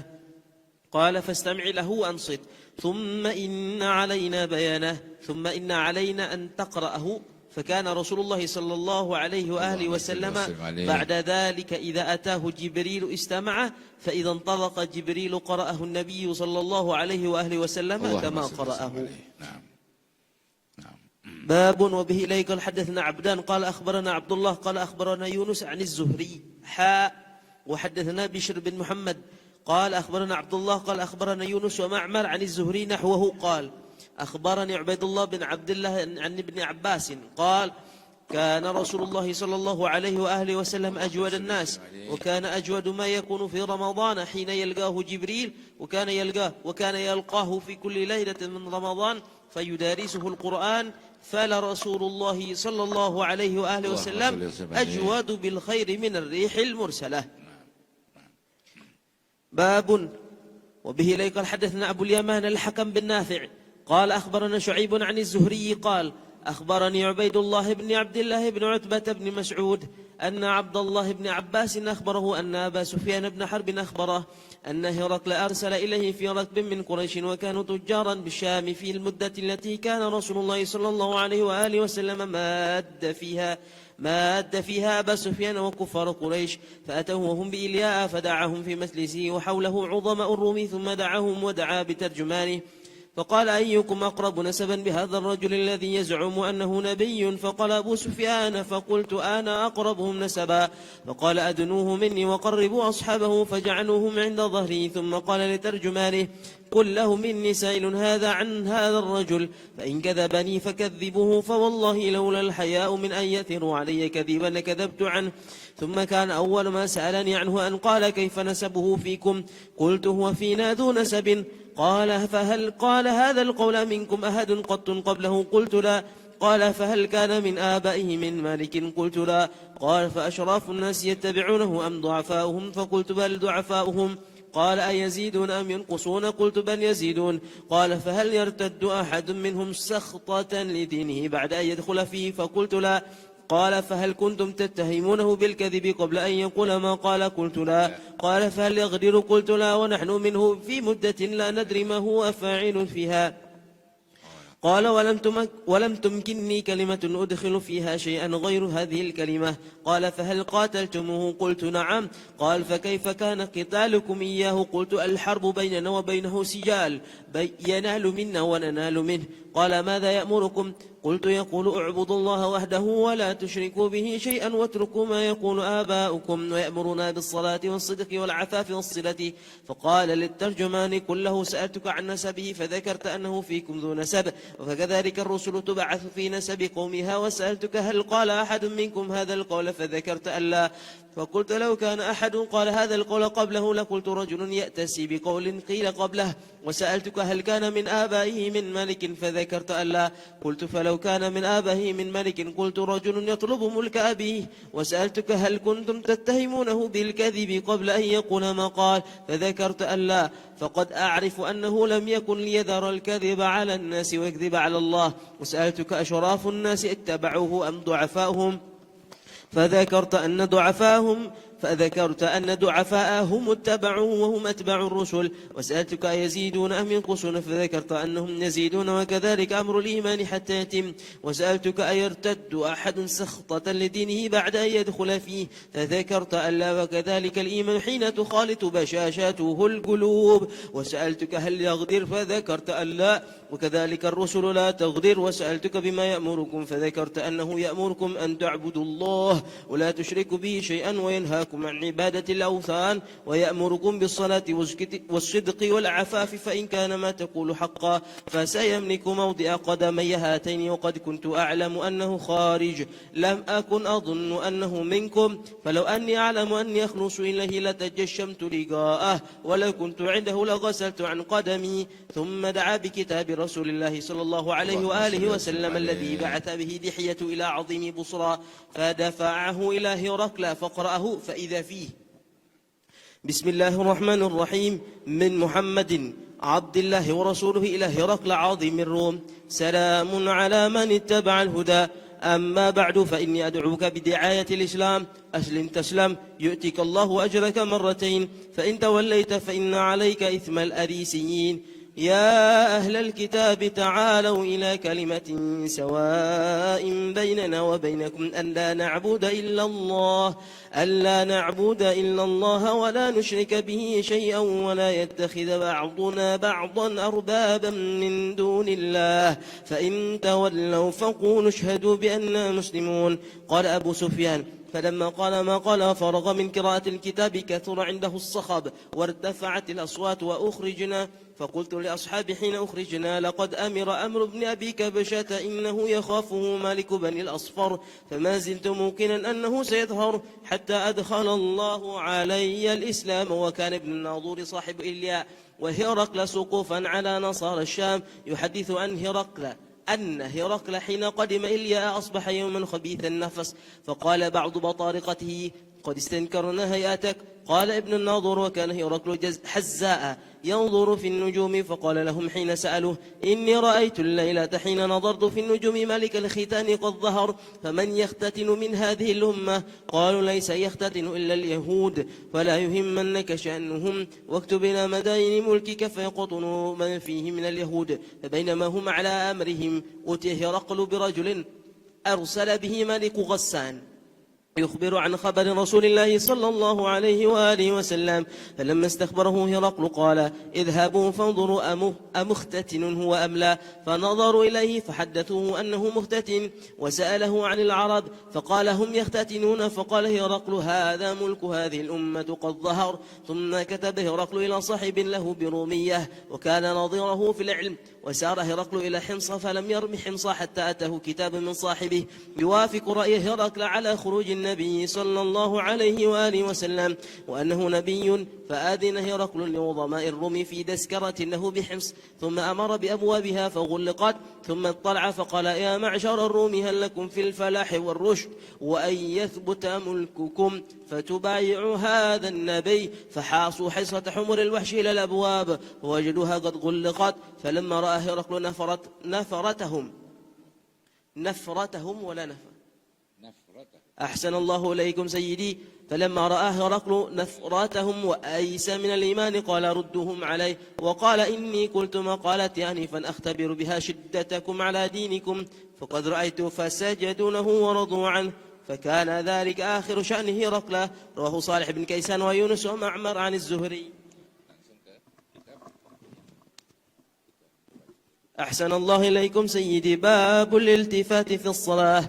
وبه إليه قال حدثنا مسدد قال حدثنا أبو الأحوص قال حدثنا أشعث بن سليم عن أبيه عن مسروق أن عائشة قالت سألت رسول الله صلى الله عليه وآله وسلم عن الالتفات في الصلاة فقال هو اختلاس يختلسه الشيطان من صلاة العبد.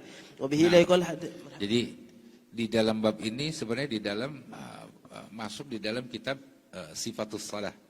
Ya, Sifatus Salah yaitu sifatus salahnya Rasulullah sallallahu alaihi wasallam.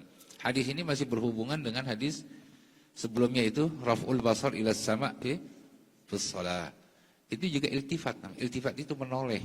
Menoleh ketika waktu kita salat itu dulu zamannya awal-awalnya kaum mukminin, kaum muslimin itu memang masih dianggap belum eksis ketika dia melakukan salat.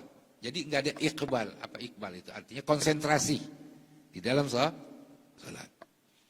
Nah, sehingga banyak sahabat-sahabat Rasulullah Sallallahu Alaihi Wasallam juga yang ketika dia melakukan salat masih agak santai gitu.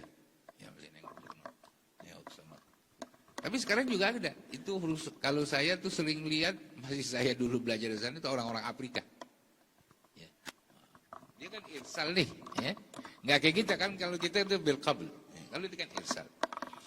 Jadi sambil lepas tangan, ya dia nengok ke sana, ini orang santai amat sholatnya. Nah, padahal itu adalah salah satu di dalam bab ini. Kalau saya anggap itu karena memang mereka nggak mengerti, nggak ketemu hadis ini.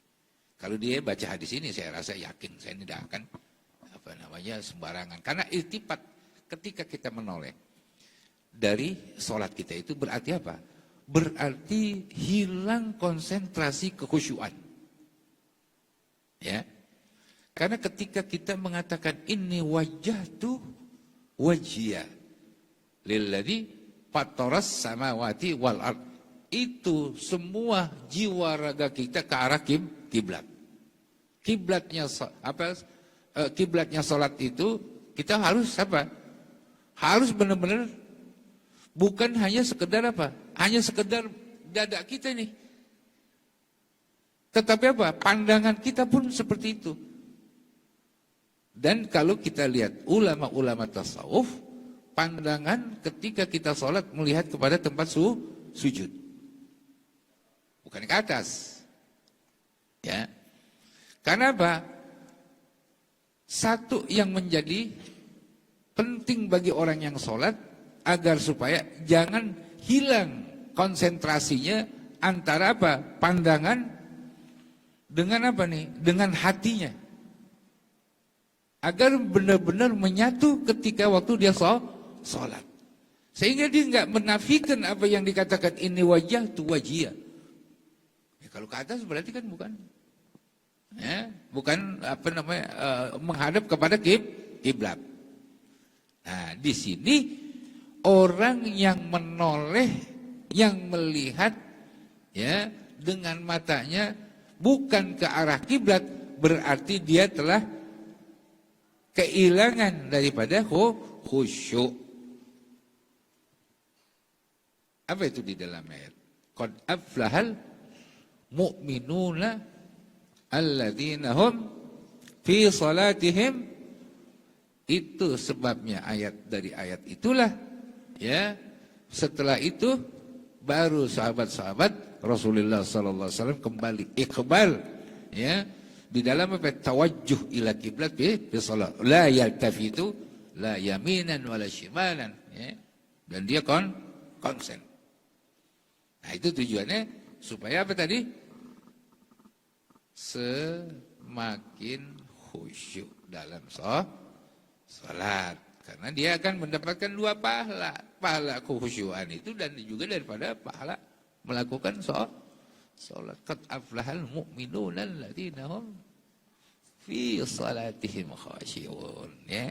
Jadi kalau kita mau mendapatkan kebahagiaan, ketenangan ya, itu harus sampai khusyuk dalam salat. Itu kalau sekarang kan ada istilahnya yoga ya. Penenangan diri, konsen. Enggak, sholat itu sebenarnya ya. Yoganya umat Islam itu sholat.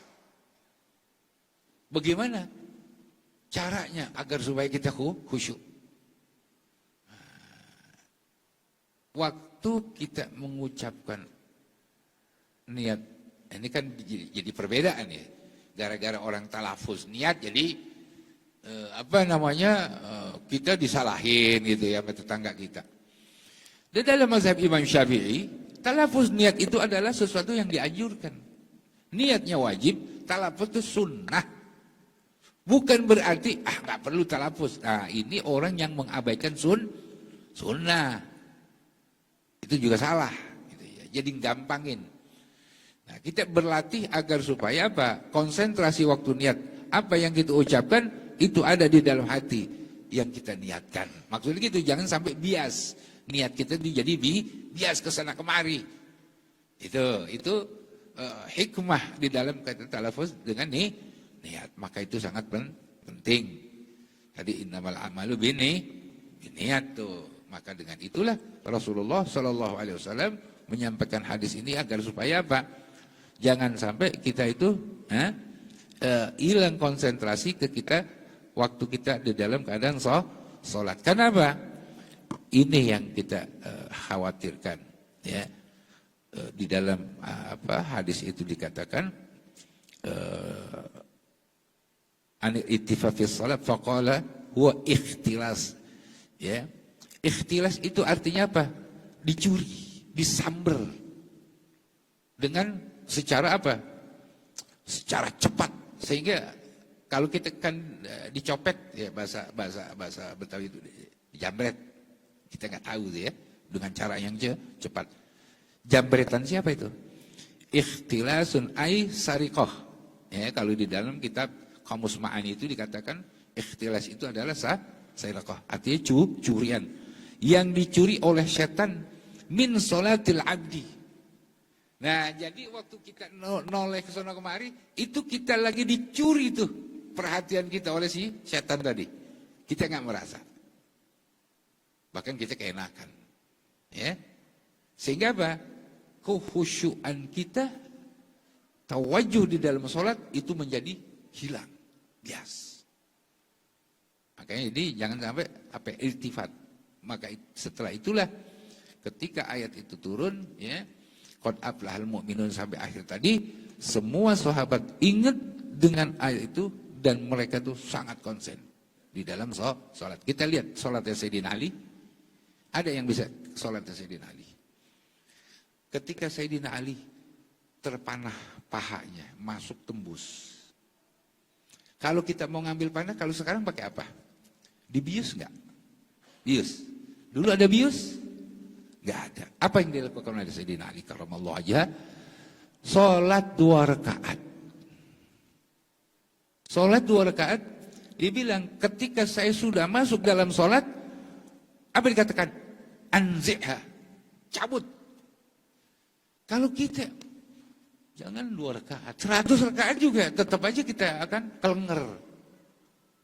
Itu apa? Kehusyuannya para sahabat-sahabat dalam salat mematikan semua rasa. Kita bisa bayangkan bagaimana coba? Itu yang nggak bakal kita menang, ya. Untuk melawan ibadah mereka nggak bakal menang. Di situ aja kan udah jelas kalah. Ya. Jadi kehusyuan itu bisa mematikan rasa sakit apapun. Itulah yang dikatakan qad aflahal mu'minuna alladzina hum fi salatihim khashi'un. Jadi nggak pakai bius, nggak pakai lagi disuntik, nggak pakai lagi dikelengerin dulu. Tapi apa? Dengan kehusyuan itu mematikan syaraf semuanya. Wah, kalau udah begitu hebat udah.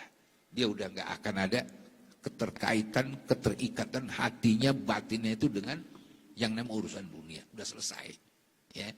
Bisa nggak kira-kira belajar? Usahakan setidak-tidaknya khusyuk kita ketika kita baca Fatihah, seakan-akan yang kita baca kita dengar dengan telinga kita. Lalu kita artikan. Konsennya itu nanti jadinya di bacaan.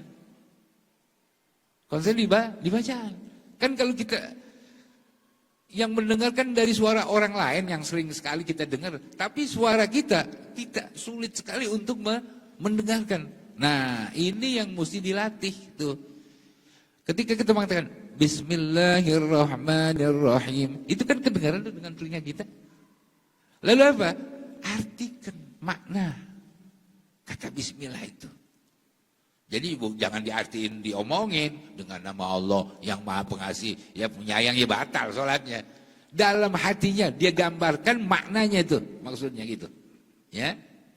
Jadi pikiran dia, konsentrasi pendengaran, pikiran itu kebacaannya jadinya nanti. Itu sedikit ya bertahap dipelajarin, itu akan membiasakan nanti orang ketika dalam sholat itu. Ya, dia akan semakin semakin khusyuk dan dia nggak akan mendengar dari suara-suara dari luar kecuali dari bacaan yang dibaca tadi. Fadhal. أحسن الله إليكم سيدي وبه إلي قال حدثنا قتيبة قال حدثنا سفيان عن الزهري عن عروة عن عائشة أن النبي صلى الله عليه وآله وسلم صلى في خميصة لها أعلام فقال شغلتني أعلام هذه اذهبوا بها إلى أبي جهم وأتوني بأنبجانية. Nah. Terus. Oke.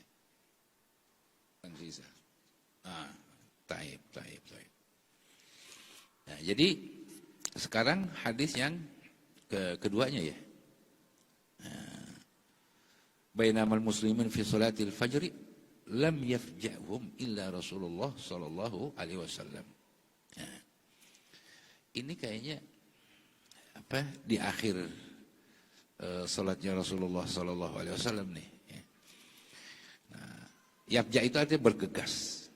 Enggak apa namanya membuat mereka itu kaget, mengagetkan mereka. Apa ini maksudnya di dalam hadis ini? Qala bainamal muslimuna fi salatil fajr, ketika para sahabat muslimun ini maksudnya sahabat. Ya, itu hadis itu kan? Oh sebelum. Ya Allah wa quwwata illa billah. A'lamun. Sekarang a'lam ya. Hadis ini diriwayatkan Imam Bukhari dari gurunya yang bernama Qutaibah ibn Sa'id. Ya. Kemudian dari Sufyan ibn Uyainah az-Zuhri, Imam Zuhri, ya. Dari Urwah ibn Zubair dari Aisyah, sepupunya Siti Aisyah, Nabi sallallahu alaihi wasallam bi khamisatin laha. Khamisah itu kain, bahasa kita khamisah. Ya. Ada kain laha a'lamun. Di kain itu ada apa? Ada semacam gambar a'lam. Ya, tanda. Faqala syaghalatni a'lamu hadhihi. Wah, jadi bikin apa? Bikin enggak konsentrasi. Menyibukkan daripada sholat nih, karena ada tanda-tanda gitu atau alamat ya, bukan alamat rumah nih maksudnya ya. Ada tanda-tanda alam itu bisa garis-garis kalau nggak salah. Kain itu bergaris. Ya. Nah, jadi ini kan mengusik konsentrasinya siapa nih? Rasulullah Shallallahu Alaihi Wasallam. Kemudian apa? Rasulullah mengatakan, idhabu biha, bawa nih, wahai sahabat-sahabat, apa kain ini nih, gitu ya, bawa. Jangan ada lagi di sini, gitu ya. Ila siapa nih? Ila Abi Jahmin. Ada di dalam riwayat dikatakan Abi Juhaimin.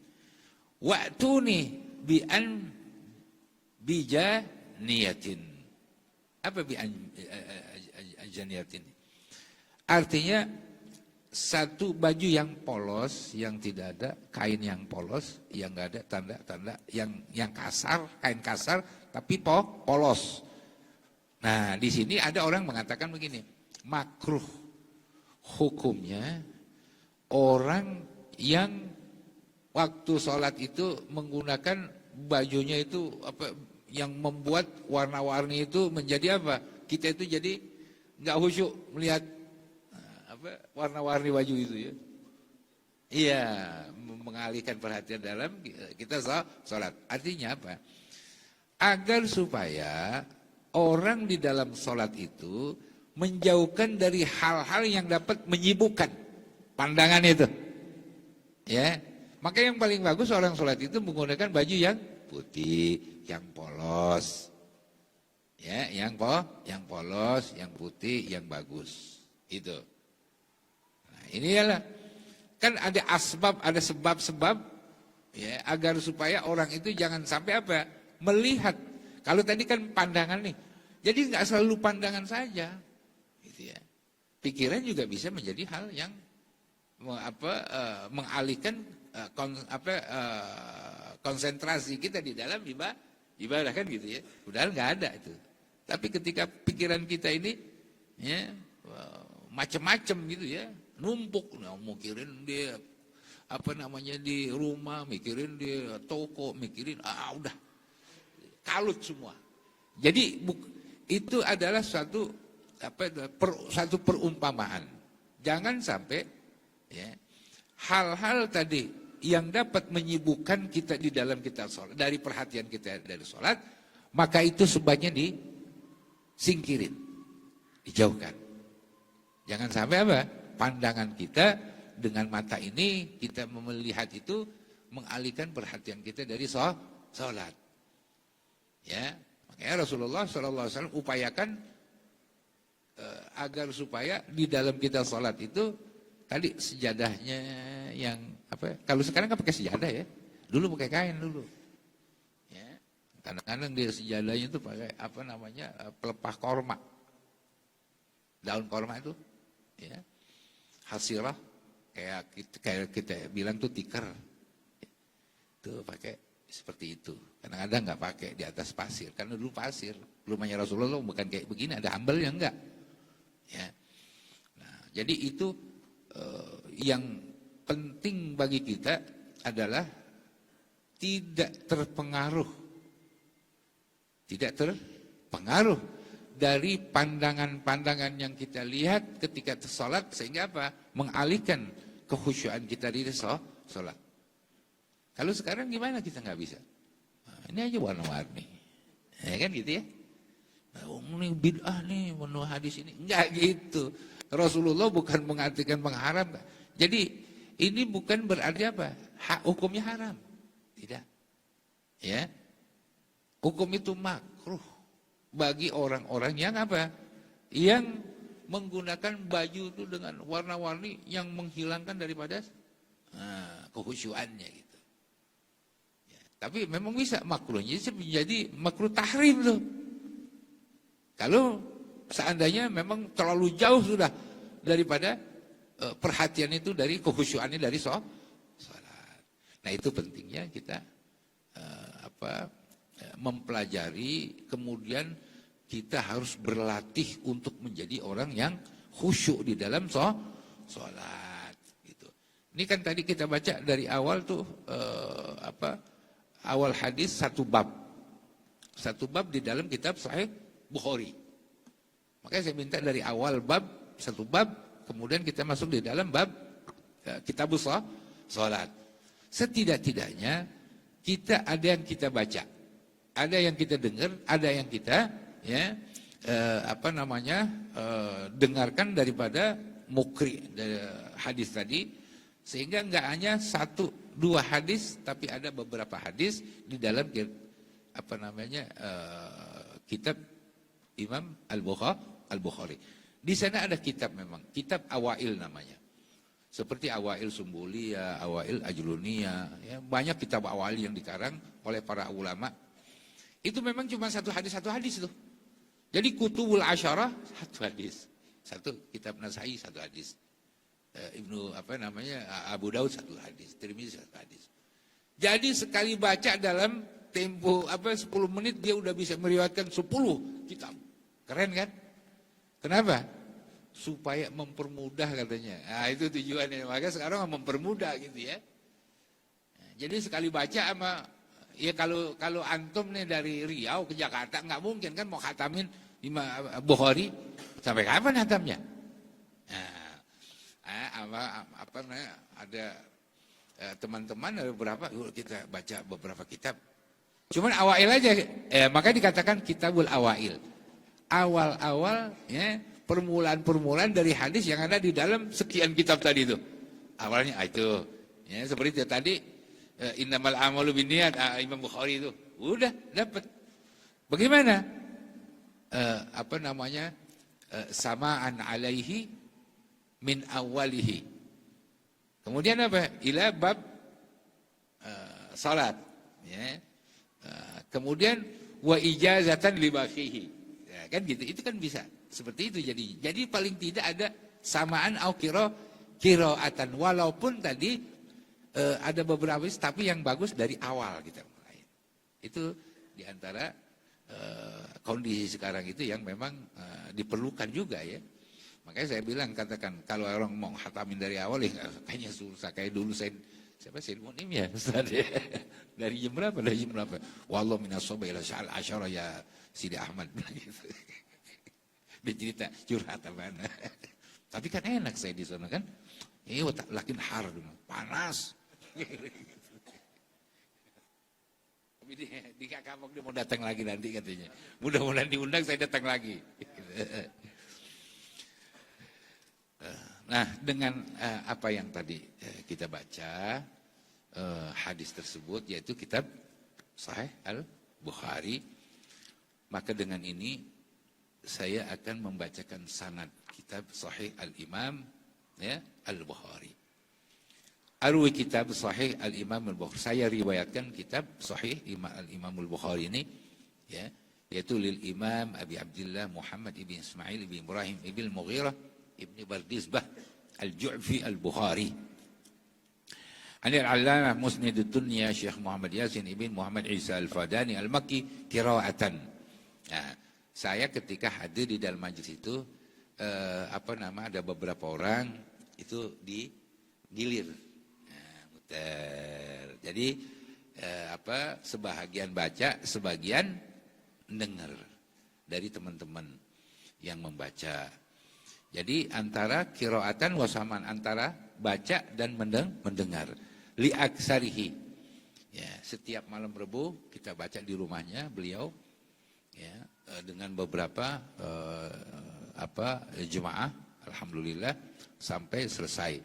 Wa ijazatan li baqihi. Memang tidak semua, banyak yang ada ya beberapa bab yang enggak bisa sempat hadir. Sedangkan Syekh Yasin itu meriwayatkan wa huwa an Syekh Umar Hamdan bil Masjidil Haram.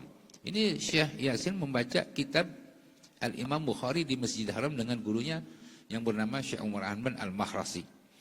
Marat dihatamkan berkali-kali ya.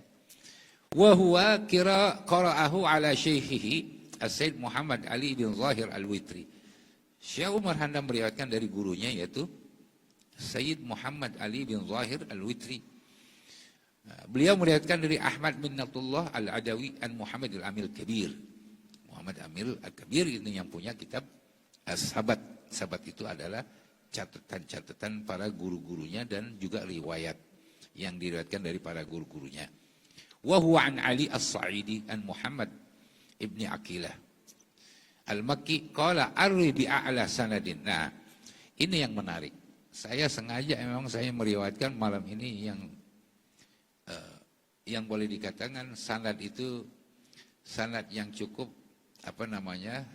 tinggi di dalam riwayat hadis Imam Bukhari. Ini min nawadir riwayat min nawadir as-sanad. Jadi Imam Al-Muhaddits Muhammad ibn Aqilah dia mengatakan saya meriwayatkan bi'a'la sanadin dengan riwayat yang paling tinggi sanadnya yujadu yang terdapat di dunia. Dari siapa? Ani Syekh Hasan ibn Ali Al-Ujaimi, Ani Syekh Ahmad ibn Muhammad Al-Ajal Al-Yamani, Anil Imam Yahya ibn Mukram At-Tabari, Anjadil Imam Muhibbuddin Muhammad ibn Muhammad Tabari. Qala akhbarana Al-Burhan ay Burhanuddin Ibrahim ibn Muhammad ibn Siddiq Ad-Dimashqi wa ghairuhu bi riwayatihim an Syekh Abdul Rahim ibn Abdul Awwal Al-Furghani wa kana umruhu 140 sana. Nah, itu siapa namanya? Abdul Rahim Al-Furghani ini umurnya 140 tahun. Waqad qara Al-Bukhari ala Abi Abdurrahman Muhammad ibn Shazbakhtin Al-Furghani. Shazbakhtin Al-Furghani bisama'ihi la jami'i ala Abi Luqman Yahya ibn Ammar ibn Muqbil ibn Shahan Al-Khutlani wa kana umruhu 143 sana. Umurnya 143. Waqad sami'u jami'an Muhammad ibn Yusuf Al-Firabri an jami'i Al-Imam Abdullah ibn Muhammad ibn Ismail ibn Ibrahim ibn Al-Mughirah ibn Bardizbah Al-Bukhari. Jadi sanad ini min nawadiri as-sanad dan riwayat. Maka saya cari ada beberapa riwayat yang sanadnya cukup cukup panjang. Tapi malam ini saya membawa satu riwayat yang boleh dikatakan Ini yang paling a'la. Ya, jadi iya, nanti kalau ada orang bilang a'la, kita lihat aja. Gitu ya, kita adu. Dari mana a'lanya? Nah, kita lihat gitu. Jadi dengan bacaan hadis tadi yang telah kita dengarkan ya dari Ustadz Fadil, kemudian dengan kitab Sahih Al-Bukhari ini saya ijazahkan kepada antumul hadirin yang ada di sini pada malam hari ini kitab Sahih Al-Imam Al-Bukhari, ijazahnya ijazah khasah ya li jami'ihi ya min min awali ila akhiri wa li baqihi ya ijazah khasah mutlaqah. Nah dengan demikian alhamdulillah kita telah mendapatkan ada beberapa hadis musalsalah, ada beberapa daripada kitab Imam Bukhari. Ini kan susah karena kalau kita mau mencari sanad Imam Bukhari yang tinggi-tinggi. Nah, dengan demikian ala kulli hal alhamdulillah. Kita juga jangan bangga dengan sanad yang ahli. Tetapi orang tidak dikatakan muhaddisin apabila dia tidak mengambil sanad yang nazil. Dua-duanya harus diambil. Yang nazil ambil, yang ahli juga ambil. Maka mudah-mudahan majlis ini menjadi majlis yang penuh dengan keberkahan Allah Subhanahu wa taala, dan kita akan terus ya enggak hanya sekedar riwayat, tetapi insya Allah kita juga mempelajari kitab ini secara dirayah. Demikian yang bisa saya sampaikan. Kalau ada kekurangan ya, apa yang saya sampaikan saya mohon maaf dan minta dibukakan pintu maaf yang seluas-luasnya daripada hadirin dan hadirat. Mudah-mudahan Allah Subhanahu wa taala membimbing kita kepada jalan yang diridhoinya di dunia dan akhirat. Amin ya rabbal alamin. Akhtim. Baik, nakhtim berdoa, mudah-mudahan di akhir majlis kita ini ya menjadi majlis yang barakah. Astaghfirullahalazim, astaghfirullahalazim, astaghfirullahalazim ya Allah. Ya Maulana ya Karim min kulli dhanbin azim wa natubu ilaika taubatan nasuha. Bismillahirrahmanirrahim. Alhamdulillahirabbil alamin. Hamdan yuwafi ni'amahu wa yukafi mazida ya Allah ya Rabbana wa ilahana. Lakal hamdu ya Allah, lakal syukru kama yanbaghi li jalali wajhikal karim. ولعظيم سلطانك اللهم صل وسلم وبارك على حبيبك سيدنا ومولانا محمد وعلى آله وأصحابه أجمعين. اللهم إنا نسألك العافية من كل بلية، ونسألك الشكر على العافية، ونسألك دوام العافية، ونسألك تمام العافية، ونسألك الغنى عن الناس. اللهم اغفر لنا ولوالدينا ولمشايخنا وأساتذتنا ولمن أوصانا ولمن أحسن إلينا إنك أنت الغفور الرحيم. يا جواد كريم يا الله يا الله يا أكرم الأكرمين. اللهم اجعل من كل هم فرجا، ومن كل ضيق مخرجا، ومن كل عسر يسرا، ومن كل فاحشة سترا، وإلى كل خير سبيلا. ربنا آتنا في الدنيا حسنة وفي الآخرة حسنة وقنا عذاب النار. صلى الله على سيدنا ومولانا محمد وعلى آله وصحبه وسلم والحمد لله رب العالمين. السلام عليكم ورحمة الله وبركاته. سبحانك اللهم وبحمدك أشهد أن لا إله إلا أنت أستغفرك وأتوب إليك. Jazakumullah khair kepada guru kita Syekh Ahmad Marwazi Ad-Dari Al-Makki Al-Batawi. Mudah-mudahan kita bermajlis lagi di masa akan datang dengan banyak majlis insyaallah, sebagaimana beliau sampaikan bahwa beliau berharap majlis riwayat ini hidup kembali di Sumatera sebagai bagian dari amanah yang ada di pundak beliau untuk melanjutkan sanad riwayat keilmuan yang berasal dari guru-guru beliau. Jazakumullah khairan para hadirin rahmati Allah Subhanahu wa taala. Esok insyaallah majlis subuh di Masjid Al-Furqan, Perumahan Beringin Indah di belakang Rumah Sakit Sansani, Jalan Soekarno Hatta, dan insyaallah jam 8.30 majlis hadis musalsal, periwayatan hadis musalsal di Pesantren Darul Hadis Al-Aidarusiyah Rimbo Panjang. Insyaallah esok subuh di Masjid Al-Furqan, Perumahan Beringin Indah. Dan jam 8.30 insyaallah Majlis Periwayatan Hadis Musalsal dan pembacaan kitab Al-Arba'un Al-Ajluniyah di Pesantren Darul Hadis Al-Aidarusiyah yang dipimpin oleh Ustazuna Dr. Zulhindri Rais LCMA, insyaallah. Hadirin yang berkesempatan silakan hadir, maftuh lil jami', terbuka untuk semua yang hadir. Jazakumullah khairan. Wassalamualaikum warahmatullahi wabarakatuh.